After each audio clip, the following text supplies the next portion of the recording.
नमस्कार दोस्तों।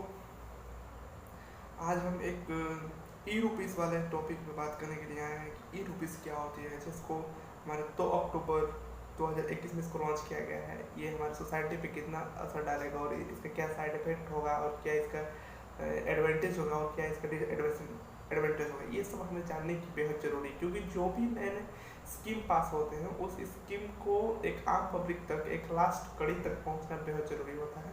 तो हम इसके बारे में जानने के प्रयास करेंगे। ये जो ई रुपीस बनाया गया है, यह एक एनसीपीआई के तहत बनाया गया है।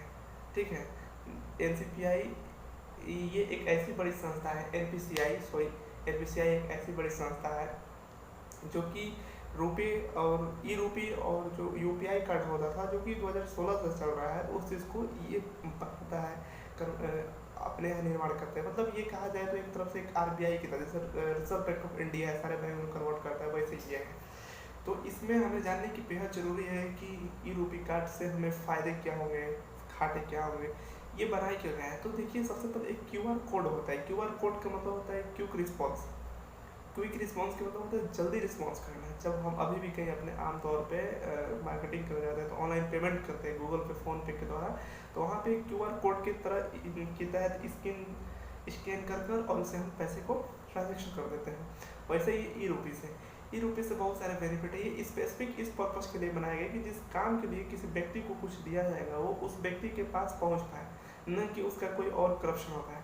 सबसे पहले मैं एक छोटा सा इंस्टेंस लेते हैं। जैसे मान लीजिए राशन के लिए स्टेट गवर्नमेंट या सेंट्रल गवर्नमेंट ने प्रोवाइड कराया कि आपके पास राशन के लिए ये इतने 500 रुपये हैं, और वो व्यक्ति के पास क्यूआर कोड चला गया और वो राशन कार्ड ना लेने के बजाय ड्रिंकिंग के लिए चला गया था, शराब पीने के लिए चला गया, और वहाँ पे जाएगा तो वो जो क्यूआर कोड देगा, जो ये सिस्टम देगा एनपीसीआई, वो क्यूआर कोड केवल आप ही क्या नहीं देगा, जिस पर्पज़ के लिए देगा उस व्यक्ति के पास प्रोवाइड कराएगा, ताकि आप उसी काम के लिए स्पेसिफिक उसी काम के लिए जाएँ और वो आप प्रोवाइड कराया जाए। तो ये एक बहुत बड़ा अच्छा सिस्टम है। करप्शन को रोकने के लिए इसे शायद हो सकता है बेहद अच्छे तरीके से करप्शन को रोका जाए, क्योंकि ऐसा कहा गया है कि अगर 100 रुपये स्कीम एक ऊपर लेवल से चलता था गवर्नमेंट के यहाँ से, तो एक आम पब्लिक ग्राउंड लेवल पे आते होते उस पैसे की कीमत जो होती है कि मूल रूप से 20 रुपये या फिर 25 रुपये हो जाते थे। करप्शन इतने बढ़ गए थे। ये इस चीज़ से एक फ़ायदा होगा कि करप्शन नहीं बढ़ेगा और लोग इसका बेनिफिट अपनी तरफ से उठा पाएंगे। तो ये एक जानने के लिए, और हमें बेनिफिट इतना बेनिफिट होगा कि बस क्या बताएं, एक आम लोगों के लिए बहुत फ़ायदेमंद है। तो इसमें क्यूआर कोड जो होता है कि स्कैनिंग कर जैसे कुछ स्पेशल बैंकों के लिए प्रोवाइड कराया गया रिसेंटली में, जैसे मान लीजिए एसबीआई, आईडीबीआई, आईसीआईसी बैंक है, इन सब बैंकों को भी प्रोवाइड कराया गया है कि जब आप बैंक में जाएंगे तो बैंक में जाने के बाद आपको बैंक जिस काम के लिए गवर्नमेंट स्कीम निकाली रहेगी उसी स्पेसिफिक काम के लिए आपको क्यूआर कोड दे देगा।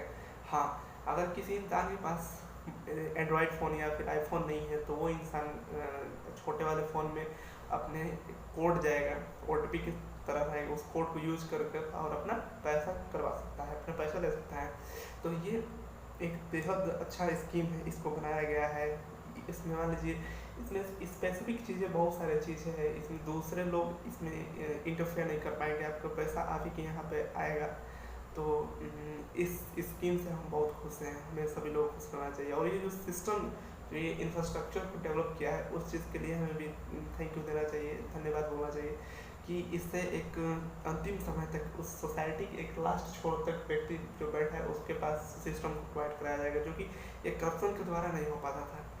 बेसिकली हम जानते हैं कि स्टार्टिंग से करप्शन एडमिनिस्ट्रेशन हो या फिर अदर सेक्टर हो, हर जगह होता है, लेकिन इन सब चीज़ों से बचाव होगा क्यूआर कोड के तहत।